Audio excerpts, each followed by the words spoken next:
Welcome everyone to Unity Live. I'm Emily Ghosh Harris. I'm Brooklin, Rayne. And we are so grateful to be with all of you tonight. We have such an exciting guest today, Meg Benedicte, and I will read her bio in just a moment, but I just want to share a little bit about Unity for those who are maybe joining us for the first time. Unity is a platform that is dedicated to unity consciousness, heart expansion, and the assistance of ascension of all beings. And, one of our core values, I would say, is transparency. So please feel free to share in the chat, ask questions, really, go deep. And we have just an extraordinary guest today.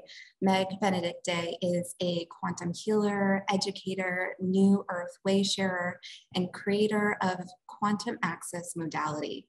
Working closely with Archangel Metatron, Meg teaches Metatronian Technology at her Quantum Access Academy.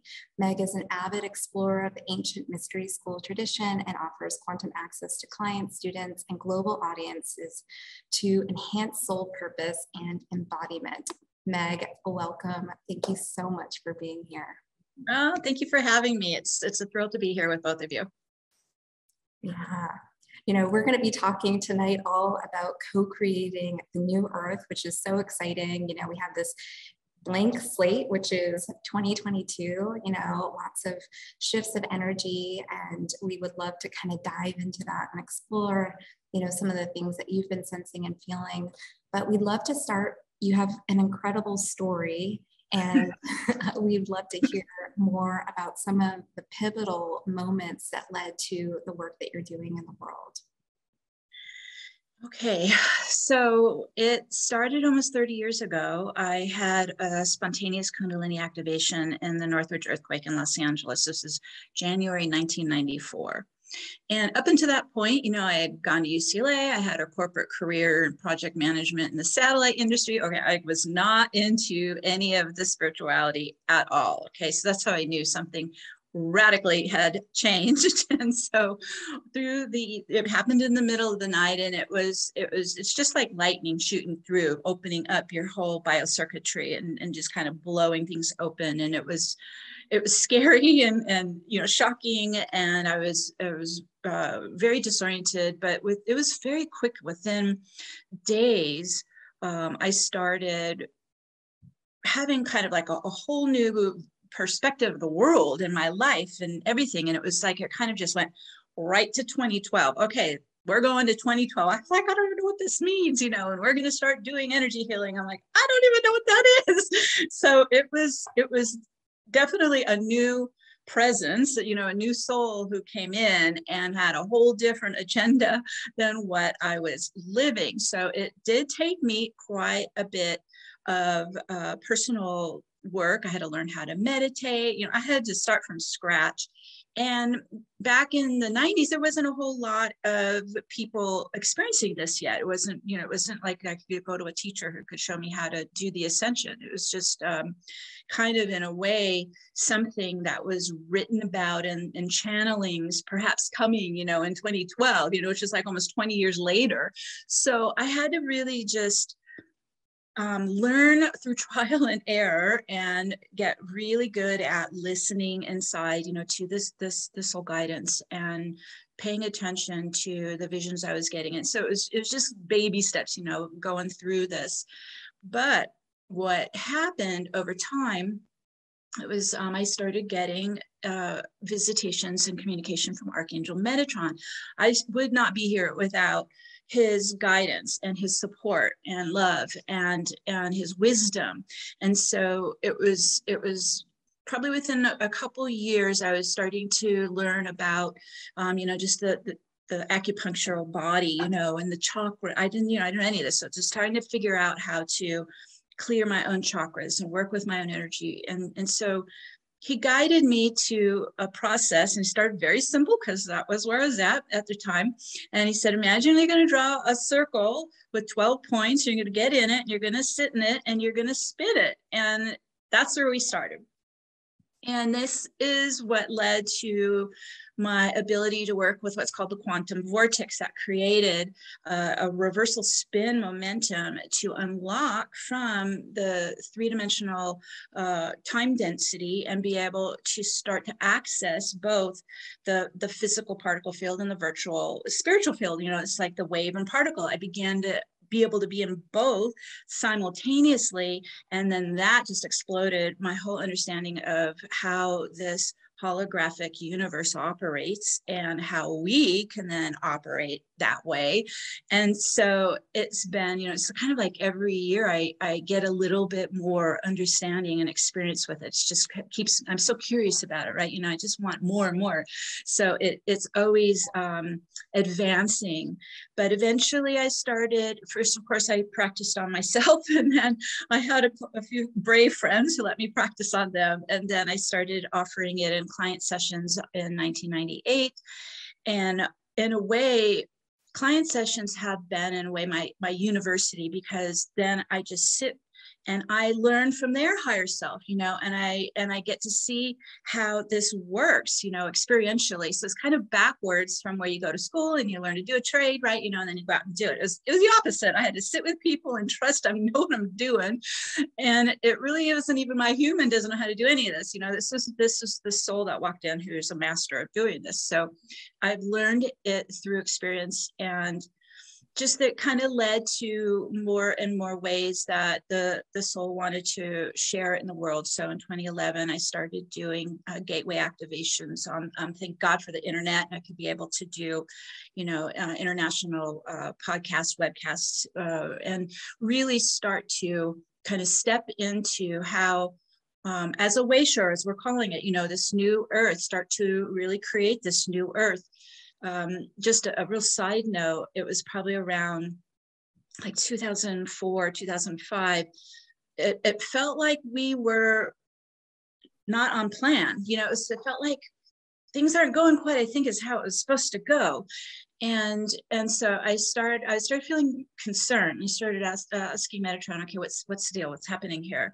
And over time, I began to see that I think the original ascension plan was the entire planet would go into 5D with all, you know, the whole human race would then ascend into this united consciousness, you know, be able to really change their bioenergetics so they can embody their soul presence. But it wasn't happening enough by 2005. There's a very small group of us who were doing this. And so it's at that point I started getting a lot of guidance and visions and requests to start to work in the holographic field and build this new earth hologram. And so I'm not, of course, the only one doing this. Of course, there's other wayshowers. We all have been contributing, what is that, over 15 years of developing this in a way, a parallel timeline from the one that we were born into.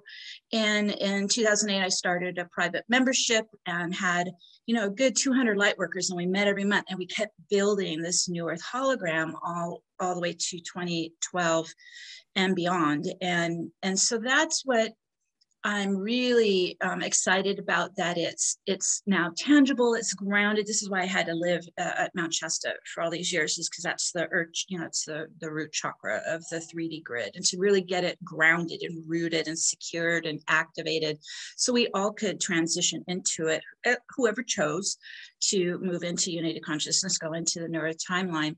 And then that is our new foundation as we continue through this process and continue to embody the soul.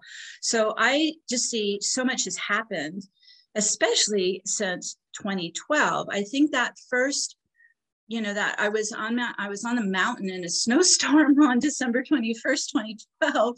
And the brave souls who were able to make it up the mountain in that snowstorm, we all went up there and connected with the archangels and really started to work on the grid of the newer timeline that day. And that's when I was shown that the global control matrix unlocked. And so it's been 10 years that we've been clearing and transmuting and healing and shedding. And oh my goodness, it's not been an easy 10 years for those who are awakened and working the process. But think of it like once it unlocked, then it all could start to come up and out. And so that's what's been happening for the past 10 years. And then I see this year is launching kind of like the second 10-year cycle, where we now fully go into embodying the divine human. We start to really begin to integrate the higher self down in. So we're having a human experience as the soul, which is brand new. And it's really an exciting time, I think, this next 10 years that is coming through. Some of the things that Metatron has shown me, because I think there's so much out there about this ascension, it can get a little confusing, and I think there can be, you know, some offshoots that I'm like, I don't even resonate with any of that. I didn't, you know, I'm not seeing that or experiencing it. So just to kind of keep it real simple, what I've been shown and experienced myself and working with clients is, so in 2012, the control matrix unlocked. That means the magnetic fields that locked it into the planetary field is weakening and thinning. This is what they call it, you know, the veils are thinning. Okay, the magnetic fields are thinning, and it's opening everything up to be released that is out of balance and is in shadow and these kinds of things. What I have also seen is then once that unlocked is that the human race since Atlantis has been in this reincarnational cycling trap. Like we come in, we incarnate in 3D, then we transition, we go to the astral plane to 4D, but then we get recycled back into 3D. And every time we go through that cycle, we degrade. And so this is the devolution that's been happening in the human race since Atlantis, and that matrix got set into place. So now that the matrix has unlocked for 10 years, this is opening up. That's why we're seeing so many souls are leaving. You know, so many, the gates are open, the entry exit gates are open. We can return back to our home star, to our soul family. It's really exciting. And so there's a key point though. We have incarnational wheel inside us loaded with trauma and karma. And so we need to get into cleaning, resolving, and healing that, so that literally I've watched with some of my clients where they've worked with me for those 10 years regularly, and the wheel literally seals, closes, and releases, and the reptilian human hybrid code releases with it, and we really start to transition, recode into our home star encoding, so we can travel back home, we can go home. So this is, I think, very exciting, a lot of advancement in the past 10 years. And I'm sorry, I could go on and on about this, but I just wanted to kind of share a little bit about what's happening. It was, yeah, what a profound way to unfold everything that's taking place, and what an amazing journey. And you're such a pioneer. And so thank you so much for, you know, building the foundation for the rest of us to be able to really launch into this playground. Yes. Yeah. Well, it's really the only thing it's the only reason I'm here. So that's all I've ever really kind of obsessed and focused on for 30 years. I'm hoping to actually have kind of a human life at some point now. Oh, well, I would love to go back to something that you said in the beginning, which was working with Metatron with a 12-point wheel to really like spin the frequencies and bring in, I forget exactly how you described it, but in my mind, when you were describing it, was like to really help us get out of the thinking mind and get more into, you know, higher dimensional frequency. Can you share a little bit more about that experience? And I know, yeah. Sure. So Metatrons Cube, it's a sacred geometry of alchemy and creation in our universe. This is Metatrons Cube for those who's new to it. So there's inner 6 circles, outer 6 circles. There's the 12. Once they're activated, they will create a spinning counterclockwise vortex of light, and you can apply it. I run it all the time around my field, but you can, you know, clean your home with it. You know, there's lots of things you can do with it once you start to master using it. But it achieves a couple things. One, because it's in a reverse spin, so clockwise, drills us down into dense particle density. So when you're doing a reverse spin, it unlocks us from time, space, density. So it's a very quick ascension tool to reverse spin it and unlock. And you can use it to reverse spin. I use it to clear out past lives. I use it to time travel. You can do all kinds of stuff with this amazing vortex. It's also it's designed to be like a balancer. So it's always trying to balance and neutralize opposing forces, so polarized forces, right? The masculine, feminine, even the positive and negative poles of our planetary field, right? It's always trying to bring us what's called 0 points. It's trying to bring us from a very push-pull field of polarity into a non-polarity, into a 0 point state. And once we're able to maintain that, it's the pure stillness in the now, the 0 point state, then that works also like a portal to the quantum field. So this one opens us up to all possibilities, all potential futures that exist in the quantum field. When we're in this clockwise density, we're separated from our soul, we're separated from the invisible, right? We're separated from spirit, and we're separated from the quantum field of all possible creation. So this is why humans are so miserable.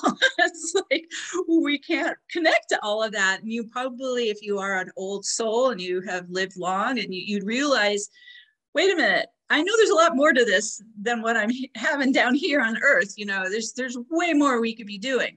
So this Metatrons Cube is our keys. To me, it's like Metatron's gift to us right now, especially. Also, if you see the image here, within Metatrons Cube is the 6-pointed star tetrahedron. So when you work with Metatrons Cube, it begins to activate it within and around your body.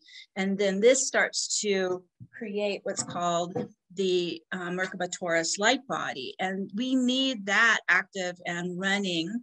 And it creates, in a sense, think of it kind of like your own ecosystem. You're not dependent on all that's happening in the field around you. You become, in a sense, your own, I would say it's kind of like your own ship.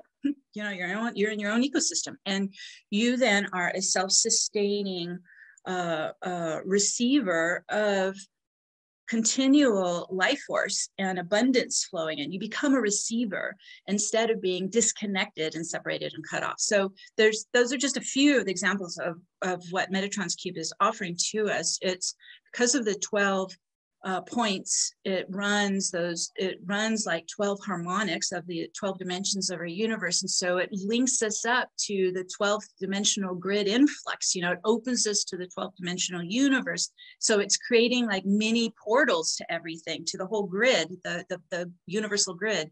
So there's lots of things it's doing for us that take us way beyond the limits of just a physical body and kind of a thinking mind. Mm-hmm. That's a beautiful description. Thank you. Mm-hmm. One thing that I wanted to ask too, just to touch back on, when you were sharing your experience that took place, I believe you said in 1994, and you had that felt sense of almost, I believe you mentioned it as a walk-in. Mm-hmm.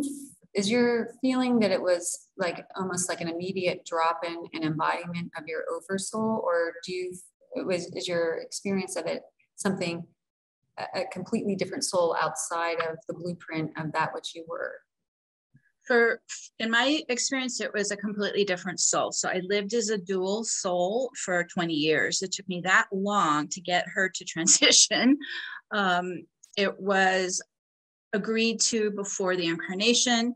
I can see signs. So before 94, I can see signs where my soul would kind of veer her off from getting into a lot of trouble, and she's a very difficult soul, I'm not going to lie. So as I came in, there was quite a bit of a power struggle going on, and it was definitely a different frequency, a different soul. It wasn't what we would call where you embody your own soul. That's what everybody's trying to do.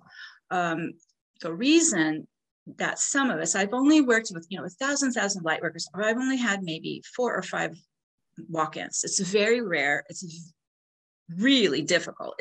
I would never recommend it, because you are coming into someone else's incarnation, into their ego, into their karma, into their soul contracts. I mean, it's really tough, into their genetics, into their ancestral history. I mean, it's insane. So, but there's one reason that, and I'm like, kept going, why in the world do we do this? Okay, what the hell? And so what I kept getting shown was, because of the problem with the 2005, and it wasn't on plan, some of us decided to come in from the future and literally walk in and start working. So that's what my soul started to do.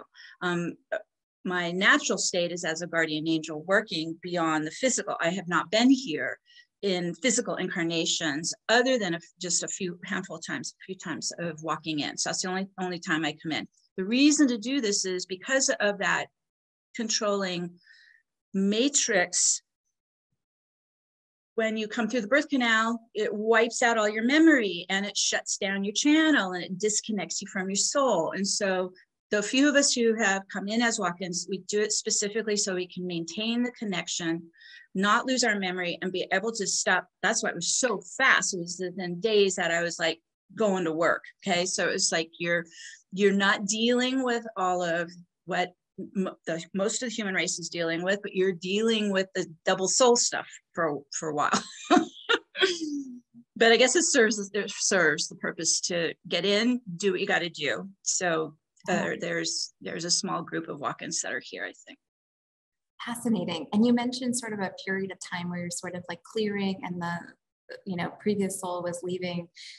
Can you share a little bit about what that process was like? And did you immediately start kind of doing the work that you're doing?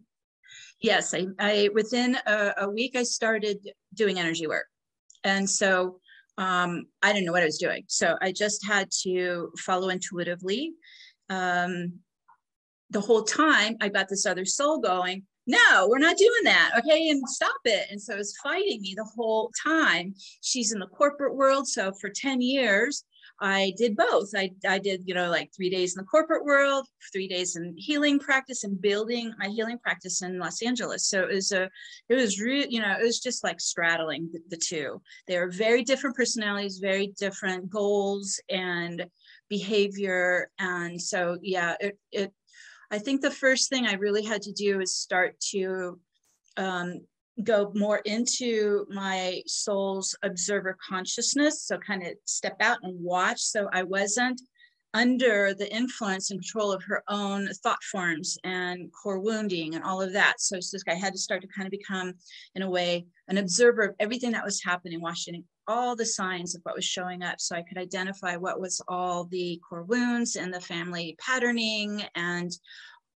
keep continuing to use Metatrons modality to clear, cut cords, set up healthy boundaries. It's all of that. I had to go through all of that. It was years of that to start to establish, in a way, kind of like my own domain. So then I'm now majority running the show here, and be able to finally, but that's one of the reasons I got yanked out of LA to go to Mount Shasta, is finally get out of her timeline. I had to step out of her timeline to get her to leave. I'm curious. So to get her to leave, was there a pivotal moment where, sort of like the remaining essence of that soul, was there some sort of ceremonious moment or something, Yes, it was for about a year after 2012. Oh my Lordy, I kept waking up in the middle of the night and there was this dark presence leaning over me, and I'm like, and I'm jumping out of my bed. I'm like, you're going to give me a heart attack. I cannot take this. But it was like her twin soul family, and I was able to finally figure out what the hell this is, and who keeps it every night, like, who is this? And once I was able to understand it, then I helped them connect and escorted with the archangels, help escort them across the bridge into their home star. So it was, but it did take me a while to understand they were finally ready to meet and transition, and let go. She had to let it go. But, you know, she was so pissed when I left LA. It took her a while to just finally realize, okay, I'm not going back. So time's up, and finally go. Yeah, it sounds like, you know, such a challenging experience in some ways, and yet so many profound lessons that you're able to integrate into the work that you do to assist so many. You know, somebody was asking in regards to this walk in life, what did the Other Souls 3D immediate family make of all of this? Well, it breaks down. It just breaks down. So, because they're not my family and I have no connection to them. I have no history with them. I have no emotional connection to them. It just all starts to kind of break apart. I would say, you know, I did my best and keeping some kind of a loving connection with the mother until she transitioned. And then after that, it was an abusive family, and the men were very, they were rageaholics. And so finally I just had to say to all of them, you know, when you can meet with me in love, give me a ring, but otherwise I need you to step back. And I never heard from any of them after that. So it was just, again, setting the boundaries and saying, I'm not going to be in all that family patterning and dysfunction with you. Let's meet a loving connection at unity consciousness. But it was so far beyond what they could do. So they just thought I was completely psycho. They didn't know what to make of it all. Yeah, so courageous. And, you know, I'm certain so inspiring to others who may not necessarily be walk-ins, but certainly are experiencing such huge embodiment of their self source that it can lead to similar experiences, right? Where it's like there's such a sense of you know, such a gap in the frequency between where they're resonating in unified consciousness and self-love and love for all, and then, you know, those in their family that have a totally different blueprint, you know, and then there just becomes such a grand gap in ways of communicating. Well, and I think too, most visiting starseeds are like the black sheep of the family. They don't fit in.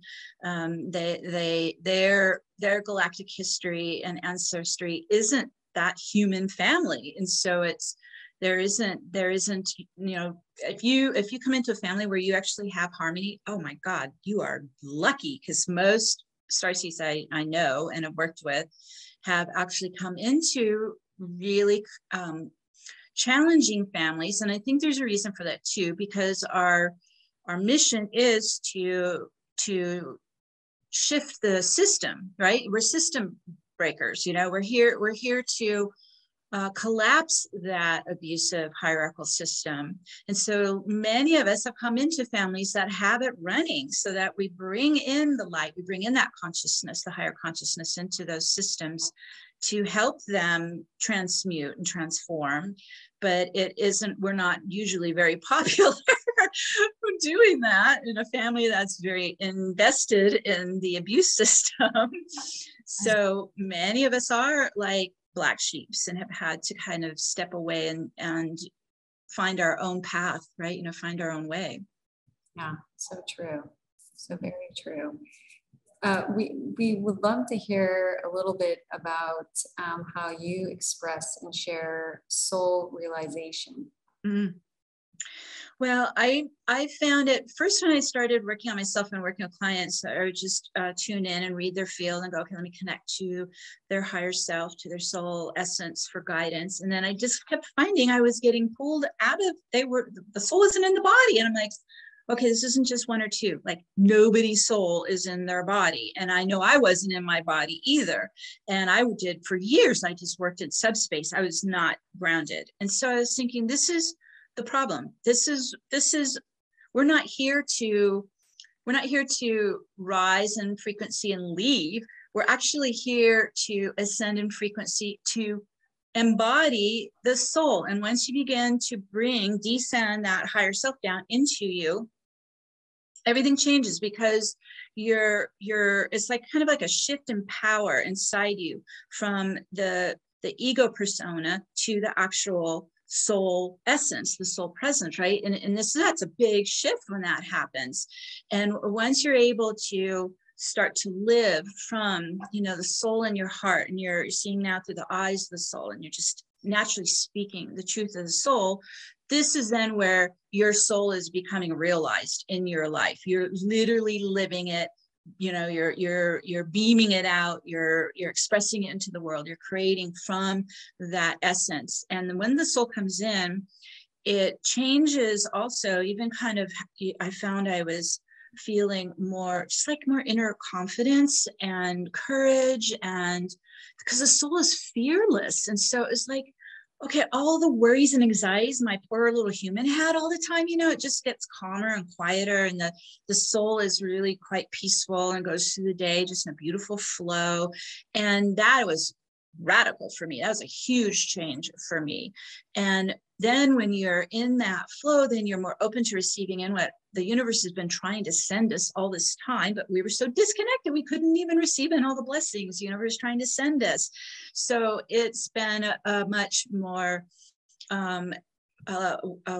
experience of more joy in the heart. The capacity to run love is off the charts. I've never could have imagined I could even, because everything was so shut down from being wounded, in my childhood, so that the heart could heal and expand and run so much love is beyond. And so I think as we all go into this, realization of our soul in a human reality now, a human experience, not, leaving and astral traveling. This is like literally coming in, grounding in, and making it now who you expose to the world, right? Who you share to the world is your divinity, is your divine soul presence. Then that is a game shifter. The whole field will change. As all of us do this, we will be influencing the field like no way we could even have imagined. And this is where I'm getting excited, because more and more light workers are starting to do this and live it. And so then things start picking up, right, exponentially, because before 2012, the field was so dense and it was so stuck, and it took so much work to just try to pull any pattern out. I mean, it was hard ass work, and I'm like, this is never gonna work. So the fact that everything is going at it's the quickening, right? It's going at lightning speed now, and it's all loosening and unraveling and opening up and expanding. Like, now's the time to really commit to it and dive into it, to really be that realized soul now in the world. I love that so much. I love your sharings on soul embodiment. And I was having a conversation just recently, and, it was this like aha moment of, really, if we are separate, then of course we're going to look outside of ourselves. Of course, yes. But the more that we're really present and grounded in our bodies and in our truth, it's like all right here. It's all, we have everything we need inside. When we are separate, we are so empty inside, like we are craving. This is why the addictions are so strong. This is why we're constantly seeking from others. It creates this whole kind of predator vibe going on out there. None of this is healthy, but we're so starved. We're so empty. So the more that we can, I just kept getting this vision of like, I'm an empty container, and I'm just filling with more soul light, soul essence, soul presence, fill all those empty spaces, and all that craving disappeared, the loneliness disappeared. You just start to feel full, you feel nourished, like it's a completely different feeling. Yeah, absolutely. I think what I'm hearing right now is, are there some, and I'm certain there are many, some practical things that you can offer, some practical tools or awarenesses or sort of, steps into, greater embodiment. So the Quantum Vortex with Metatrons Cube, it's a reversal spin. So it's starting to unlock the density that's separating your soul out. So that I start there. That's where I started. You just start unwinding, and you're spinning your energy so fast that you're actually increasing your energy frequency, because you need to, when we are so dense, like a rock. How is the soul going to come in, you know? So we start unwinding and clearing out the density, and we raise our frequency. Those are two things you can just start right away. The other thing too is this light body of ours with our chakra column. This is also really loaded with trauma and density and cellular memory, all of those. So start clearing your chakras, right? You know, and again, you can use the vortex to do that, but there's so many ways, so many wonderful modalities out there. You know, you can get body work done, your cranial sacrum, you can do toning, right? You know, sound therapy. There's so many ways. I would do whatever you're drawn to, but start opening and clearing your chakra pillar, because that's what the soul is going to come down into. It's going to come down through your crown and start filling into all your chakras. And then you are lit up with your Kundalini. It's like you're a big pillar of Kundalini light. You are pulsing, you are powering up, okay? But you got to get the trauma out and the density out first. The other thing that I feel, mostly because we are in a holographic universe, we're most blocked actually in the mind, in the brain. And most people don't realize that. We think, oh, I got it. You know, I'm psychic, I'm intuitive, blah, blah, blah. No, there is so much running in the brain of ours that is not even our own energy. It is not even our own thoughts. It is programming coming in from all around us. So we want to clear out the the artificial inserted programming, and it could be showing up in lots of ways. It could be like a doubt program, right? Makes you doubt yourself. Okay, you split out. You separate. It can maybe make you feel you're undeserving of your heart's desires. Okay, get that out. Okay, these are all to break you down, separate you, and stop you, to oppose your success. So looking for whatever's running in the mind. Also, we have what's called this, ego identity, ego persona. And it's quite resistant to this whole spiritual awakening and ascension process. It does not like it, okay? That ego wants to be able to control the mind and control the life. And we're saying, no, actually, sorry, we're bringing our soul in and we're going to follow the soul now. And so you're going to have this push-pull with the ego as well inside. But what I found helped was every time that I would have, enough courage to follow an intuition or follow some soul guidance, and it went perfectly, right? The results were great. Go show the ego the evidence. I need proof. Okay, I need proof. Show me it works. And I just kept pounding it with all the evidence, and we listen to the soul, life goes pretty darn good. And it actually finally started to acquiesce and listen to the higher wisdom, because it knew the soul can see the past, the present, and the future. The soul is dialed and can tell what's happening and what we need. And I found the ego began to back off, and it started listening and trusting more and following. And it doesn't fight me hardly much at all. The only time I actually really kind of feel it trigger, it's pretty quiet most of the time, but it will only start to trigger if it feels threatened in some way. So if there's someone coming at me, someone that's, accusing me of something, that kind of stuff, then I can kind of feel it kind of grab into the brainstem, which is the unconscious mind of the ego. And it just gets tense. And I'm realizing, oh, okay, I have a little bit of an issue here that I have to resolve. So my ego will calm down again. But other than that, you begin to, I think the other thing too, I had to show the ego was, I'm not here to get rid of you. I'm not here to annihilate you. There's this whole thing out there in the spiritual community that we're going to just, destroy the ego, and get rid of the ego. And I said, you know what, let's partner. I'm going to take you with me and we're going to ascend together. And it went, yes, all right, I'm there with you. And that really helped. And it's transforming, because you're just saturating everything with the God light, right? So it's actually transforming with me. So those tips have helped. Super helpful. A couple of questions have come in around spinning the soul in meditation. And if you could share a little bit more about how that process works. So Metatron's system he's activating two things, because people get confused on this, I think, a little bit. One is what's called the Quantum Vortex. This is always going to be running around the outer of your field. It's always going to go anti-clockwise, because it's unlocking the time density. So we're doing a reverse spin. So always go anti-clockwise around the body and the field. And since I've been in it almost 30 years, it runs on its own now. It's integrated with my field, and it's always working in the background. So even there'll be times I'm doing, something else, and then I'll feel go whoop, and it just, pops something out that I didn't need. I'm like, thank you. So it is always going to be supporting us. It's trying to pull us out of the 3D lockdown of time space. Now, as I mentioned, when Metatrons Cube also activates the stick-pointed double star tetrahedron, those can do a dual spin.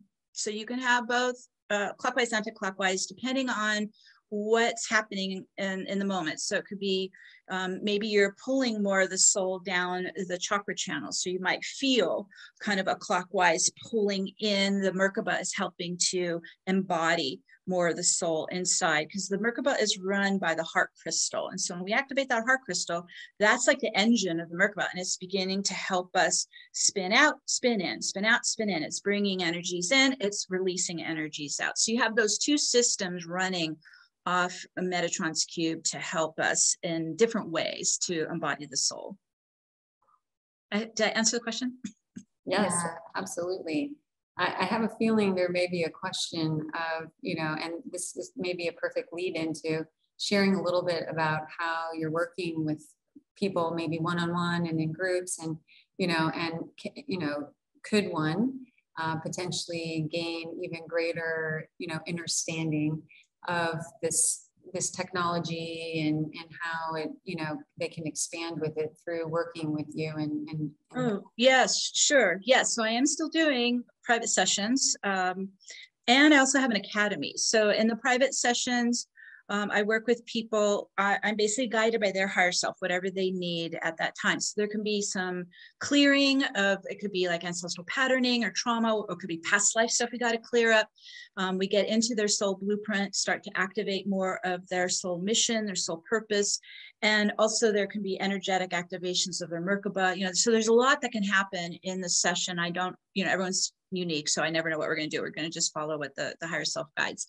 In the academy, I've just developed self-study courses these are ascension courses using Metatron's tool.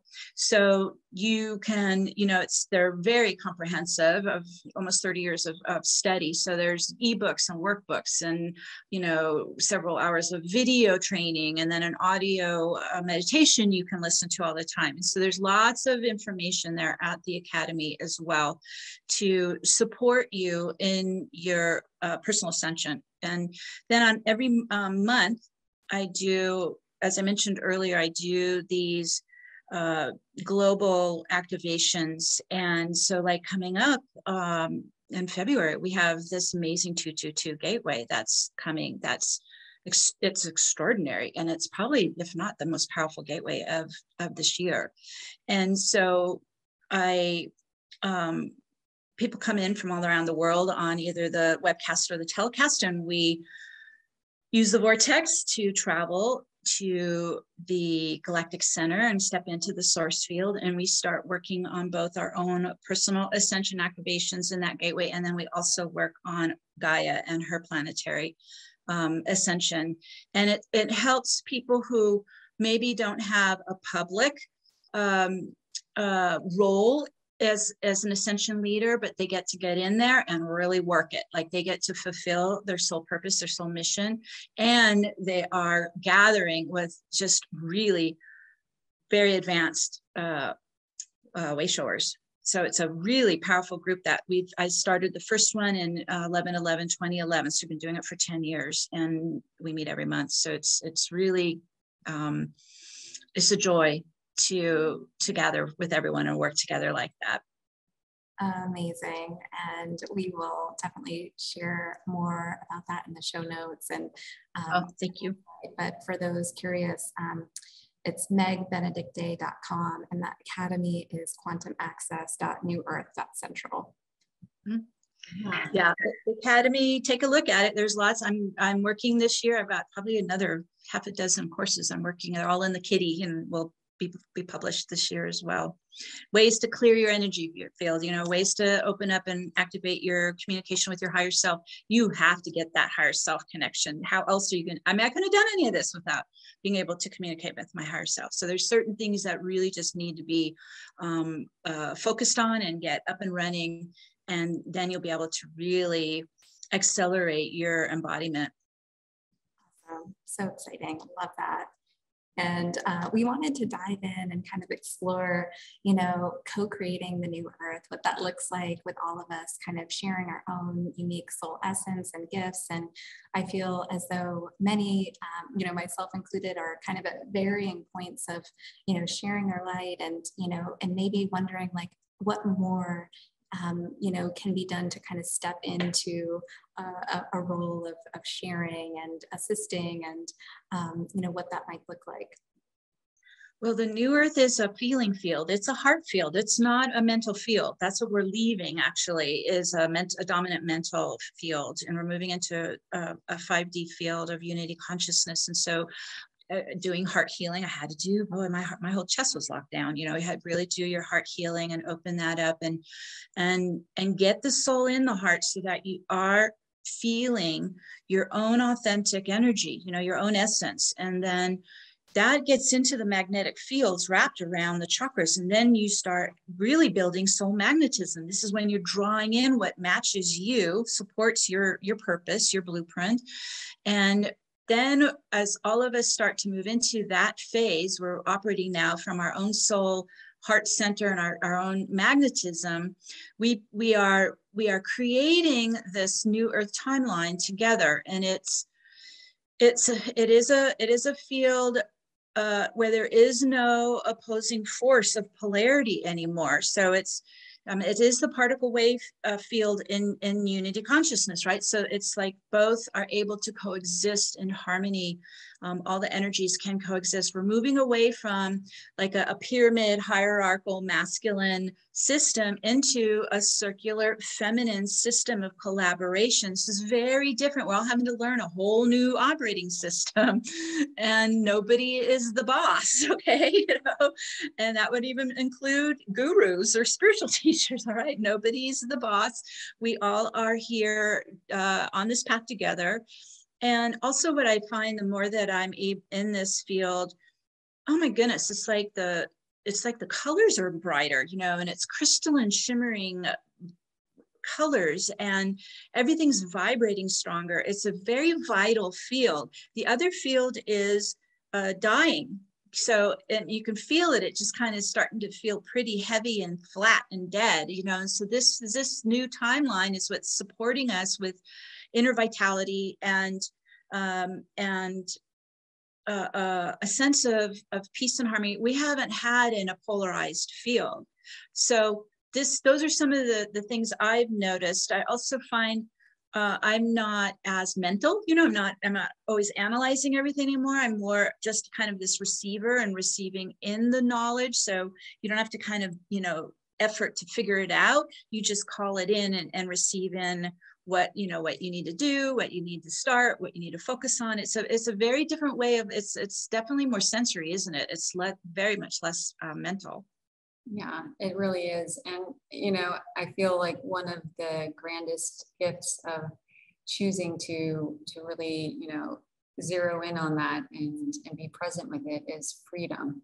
Like the felt sense of freedom for creation and just the, you know, the malleability of it. It's just, you know, so beyond words that I feel like the more and more one builds that courage, that inner, you know, courage muscle to step into, you know, the greater release of that which no longer serves, and, you know, and really, you know, directing our consciousness into connecting with that field.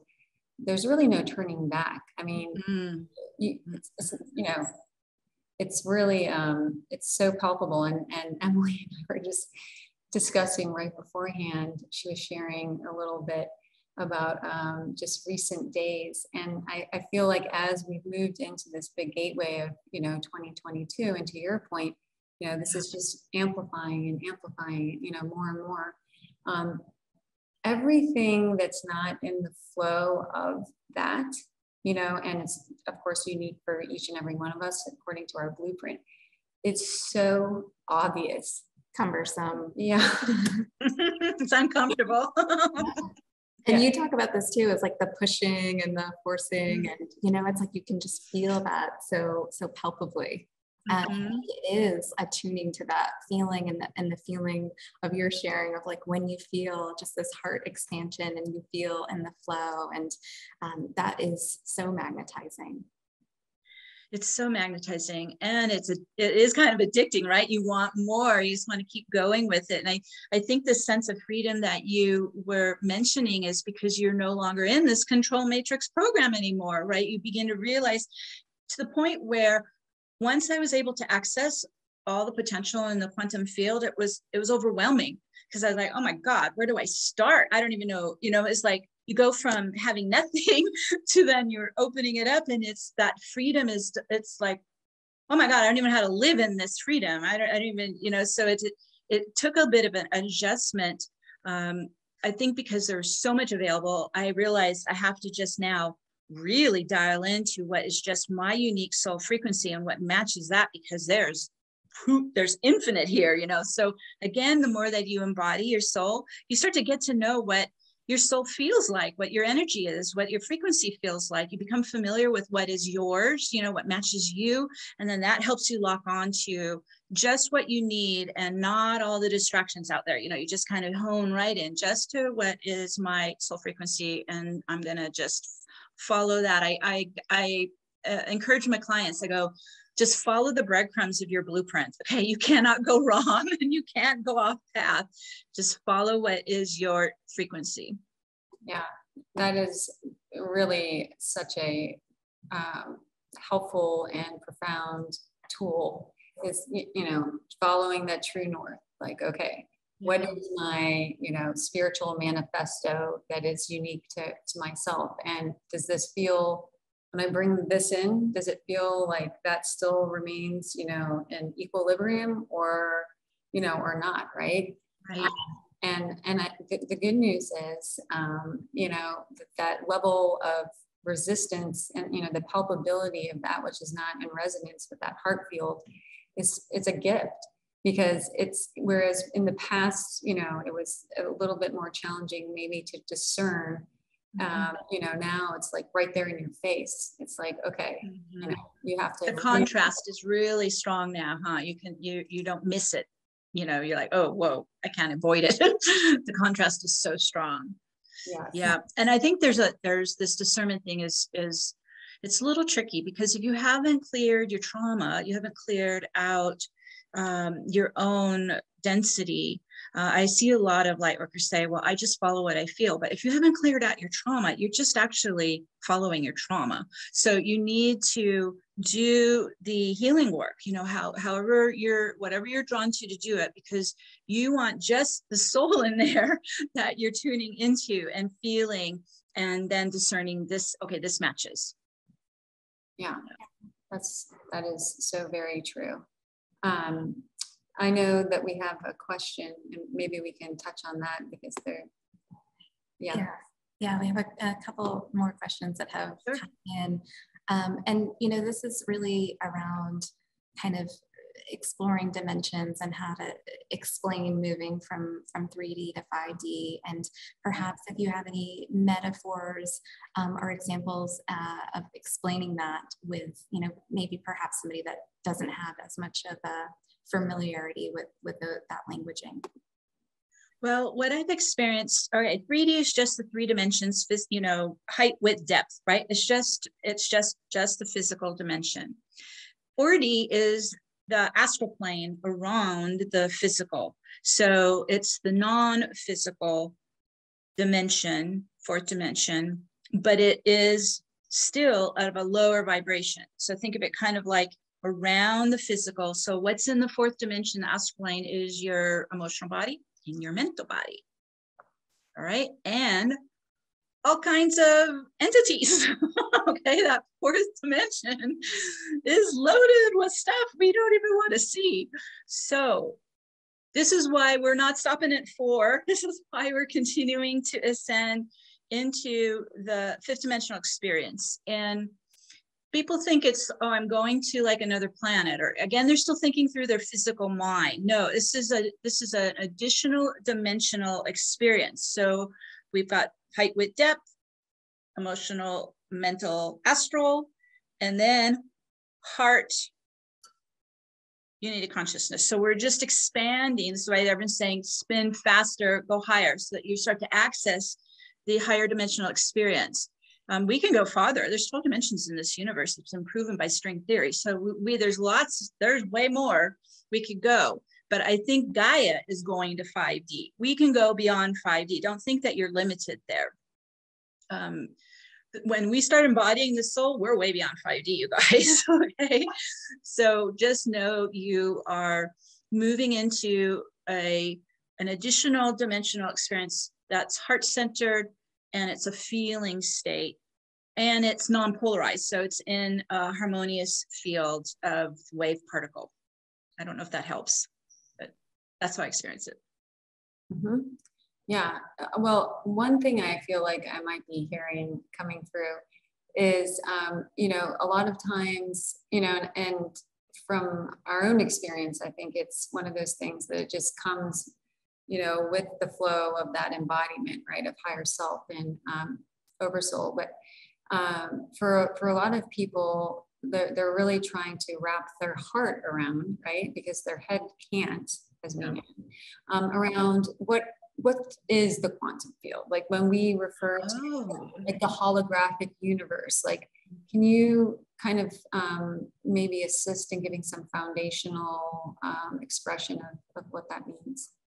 So first, just the quantum field means it's at, you know, it's minutest formation, you know, so it's subatomic, you know, it's we can't see with our physical eyes at the quantum level, but they're able to do experiments, you know, their technology, and they're starting to be able to identify what's happening at the quantum level. But for our discussion, because it's it's the entire field. So it exists both wave and particle. You know, energy displays in the quantum field both a wave and a particle state. That means it can be both a physical atom, and then it can be a virtual particle. You know, it can pop out of virtual, become an atom, and go back to virtual, right? You know, so there's this, so it's a very vibrant, active state of pure possible creation, and it responds to consciousness. So when we become more intentioned with our consciousness, then we are piercing into that quantum field of virtual particles to begin to start to formulate future outcome. This is truly what alchemy is all about. We can do it in front of us on our path and our future outcomes. We can go inside and we can do it to our own bioenergetics. And so there's no limit to it. Once you bypass that time density barrier, which is what the quantum vortex will do, it will unlock that time density barrier so you can now work at the quantum level. And it's to me, it's magic. That's what magic is. That science is trying to figure out, you know, that's just trying to identify and articulate and understand. It's a very small percentage of what is particle in this galaxy. What is like 10% or something? It's a very small percentage. The rest is the virtual field waiting for our conscious engagement. So once you begin to realize that even in our own physical, how much of us is just space, you know, it's kind of mind-boggling when you start to actually understand it at that level, that we are much more fluid and receptive than we know to the consciousness that's flowing through us. And so once I began to realize that, that's when I first began to watch what consciousness was running through my mind. Okay, let's work there first. Okay, let's stop the self-sabotaging and all of that. Let's just no more. We're going to clean, get in there. I call it internal house cleaning. We're going to get in there and start cleaning out all that unconsciousness that is really harming us and creating a future that's sabotaging us. So this is how I work as a quantum healer. When I take a client, we get into the vortex and we can use it. We can go back in time, we can go into the future, and we start setting things up, we start cleaning things out, and we begin to redo it. And because it's outside of the time-space continuum, things go instantaneously. It's very fast because you're now working with both the wave and the particle simultaneously. It's pretty phenomenal. I think this is where we are moving towards for the future as as a human race, and we're just starting to understand it. I know from my experience, I've come from the future where we do all this already, and so I'm having, and in my own little human pea brain, I'm having to figure out how to communicate it and articulate it in a way that makes sense, because it's so instinctual for me to just do it all the time. So it's that quantum field is waiting for us. It's our future, really. It's where the new Earth is birthing. Well, I love how you articulated that, and it's such a powerful sharing. And as you were talking, I just as in doing that clearing and that healing work, it's such a powerful feeling to really recognize when you're creating with a soul versus subconscious programming. And and so I just love how you described that.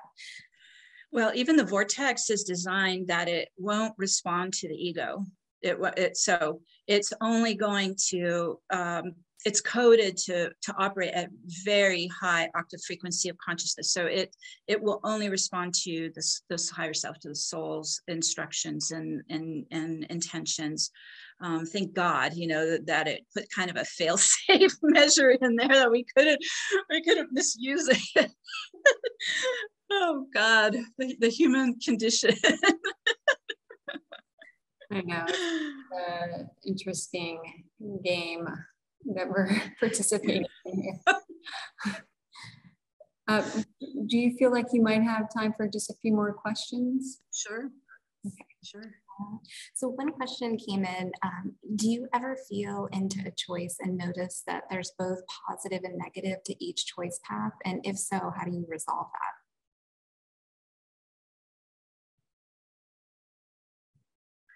When I'm reading the energy of the choices, I only lock onto the one that feels very life-affirming and loving and joyful. So I don't pick up negative aspects in it. Now, because we have free will, I could make a life choice and maybe I don't execute it very well. There could be times where I may have missed a signal, or, because we're dealing not just with our own hologram, we're dealing with the entire planetary field hologram. So we have variables also happening around us that could influence the choice path. So what I do is when I make a choice, then I, in a sense, have locked into it, and I'm always assessing what the planetary or community or family or whatever is affecting the unfoldment of that choice. And so I do make self-corrections as I go along. If it feels like it's starting to, drop in frequency, or there starts to be some conflict going in there, or some opposition going in there. So once we make a life choice, we don't just kind of, fling it out there and let it be whatever it wants to be. We are a constant co-creator of it. So we always need to be present with it and responding and adjusting and keeping it in its highest outcome, if that makes sense. Yeah, absolutely. Absolutely. And, would there be a practice, in addition to what you've shared, would there be a practice or a tool that you have applied, let's say, of alchemy, whereby, it's sort of like that dissolving of entanglements that may have come from, kind of the wobbly execution of something? So I'm always creating in the vortex. So it's helping me maintain that neutral 0 point balance. And then you can use the sacred geometry of the infinity. And when you work with the infinity, so I run the infinity daily at my heart center, and I run it around my left, right brain and center it in the third eye. And when you tune into the center of the infinity, it's not moving. So there's no gravity, there's no polarity, there's no time. It is in the perfect stillness in the now. So when you get used to running that in your own energy field, you get familiar with maintaining that still point, that stillness through the day, you know, and then you can, once you get familiar with working with it, I take everything, all my, like my, let's say an event, or I'm going to do, before, you know, the pandemic, I used to travel. So I would take the energy from start to finish of the trip, and I would put it in the universal infinity and hold it in 0 point. So the polarization and the opposition and the conflict cannot get to it. So you can do this with everything, and it's to the, you know, all scales. So it can be very personal, to, you know, your business or your community or the world, you know. So we use, like even in my monthly activations, we use the infinity quite often to stabilize the field, the planetary field, you know, and these kinds of things. But it is a powerful tool. So if you are feeling that kind of fluctuation or opposition or push-pull of polarity in anything you're doing, just stop and imagine moving the energy of whatever it is into the center of the universal infinity, and just watch it. When I do that, I can see kind of like bing, bing, bing, things are popping off, you know, whatever was the conflict starts moving away, it repels it away because it's in that perfect 0 point stillness. So it just pushes whatever was trying to cause problems, you know, it repels it out, and everything, and the whole project or the event or the trip, you know, everything just goes right into the flow. How amazing. I can't wait to play around with that. I love that. Yeah, thank you. We do have one more question. Sure. Yeah, which is really, you know, if you could explain the connection between the ascension and what's going on in the world right now with the pandemic. Oh, whoa, okay. Just a short, quick. I know. Oh, where do we start? Okay. So just like how we're talking about, we personally are, once that control matrix unlocked, we personally have been clearing, right? You know, lifetimes of trauma and karma and all of that. The planet's doing the same. So one of the things that I'm really seeing is, since the start of 2020, it came up, and almost everybody I was working with it. I could see it playing out in the field. I still see it actually playing out in the New Age community a lot. And this is the Atlantean Armageddon timeline. And so for anyone who hasn't resolved their own trauma from that experience, so if they incarnated at any point during the collapse of Atlantis or the invasion, the ET Orion Wars and the invasion of Atlantis, they are still having that trauma play through them, and they're projecting that out into the field, out into the world. And so everywhere they look, they're experiencing that the government's going to try to harm them, and it's going to try to do genetic reengineering on them, and it's going to try to kill them. And this is all Atlantean cellular memory and projection playing through their own psyche. This is, for those of us, I was not there as a physical being, so I don't have any Atlantean trauma. So I'm watching this on the sidelines, and I cannot understand what is happening to the New Age community. And now we're seeing it all over the world. Everybody is freaking out over the pandemic, and it's very interesting. You've got the two timelines very clearly getting played out right now around the world with the two realities. I actually did get COVID in February 8th, 2020. I went to the Conscious Life Expo in LA to present and do the workshops, and everyone got sick there. The whole hotel was full of COVID. And so I had the long haul. I had a year and a half of COVID. I lived with that for very closely and observed it and worked with it and learned it very, very, very intimately. And it is, in a way, it's doing its thing. It's helping to trigger this healing crisis of the Armageddon trauma and karma, but it's also unraveling the reptilian human hybrid code out of our DNA. I watched this for a year and a half coming out of me. It's fascinating. So there's stuff going on at the deepest level here that is not what people are focusing on. They're focusing on the silliness. Like, this is deep decomposing of our human history since the fall of Atlantis and the Matrix lockdown. This pandemic is part of that. The other thing too that Metatron shared with me, and I'm sure this is not popular with a lot of people, they don't want to hear this side of it, but it's also part of the permafrost melting, and it is part of the climate change that is in effect because of the magnetic fields weakening and shifting and changing. So we're in a very active solar storm period as well, coming in from the galactic center through our sun. So it's massive transformation happening on literally down to the molecular level. I would just caution people to just be careful, take care of your health, be careful. I mean, the only real immunization to these viruses is the antibody. Our body's not familiar with these viruses. They don't know how to fight these viruses. When I got it, it activated all the dormant viruses in my body. It wiped me out. So you have to know this is more than just like a flu. Unfortunately, a lot of people think and they're reckless with their health in that way. So I would be careful. I would take care, just take care and understand that this is happening at a genetic level and a consciousness level, and also at a karmic level of clearing.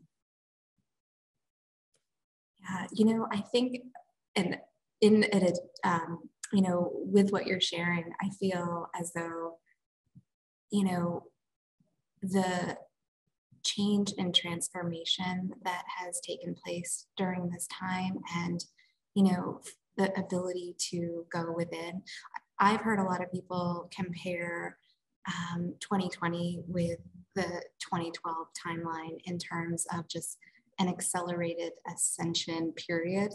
And, I do feel as though the shutting down and the slowing down has that ability to invite people, if they so choose, to really go within. And so I think, in addition, so much positive in a challenging. Well, yeah, if you take away everybody's distraction, you make them stay at home.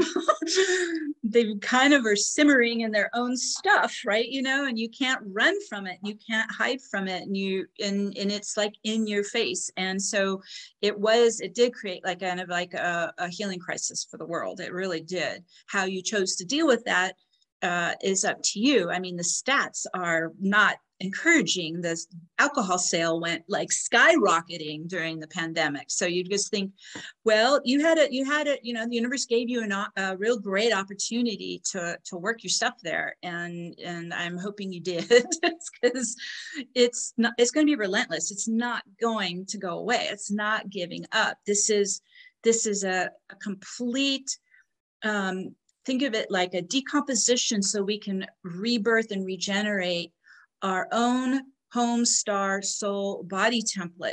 That's what happened when I had it. It literally, I felt like I almost died from it. I was in a cytokine storm for 12 days. It literally was just killing off the original. I'm a walk-in, so it was killing off the original natal soul's genetics. Like, it was just dying out of me.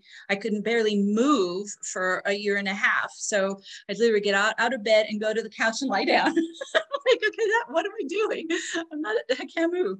But it was literally, it is this whole kind of Pluto transformation, right? The death and rebirth. This is what's happening. You can either go into it and work it, or it will take you with it. You know, you will be pulled into it. I think if you're more proactive and you're on top of it, it doesn't have to be devastating. It doesn't have to be debilitating. So that's partly why I'm not out there, you know, being a big champion for getting COVID, but I'm telling people that if you really want to know my experience of it, this is my experience of it. This is how it played out for me. Yeah, well, thank you for sharing. I know that that question, you know, it can open up so much, and so really appreciate, you know, your sharings this evening on so many different topics. I mean, incredible, and this has just been such a so expansive and enlightening. Thank you so much for raising the universe, Gaia, and humanity at this time, and we're just really grateful.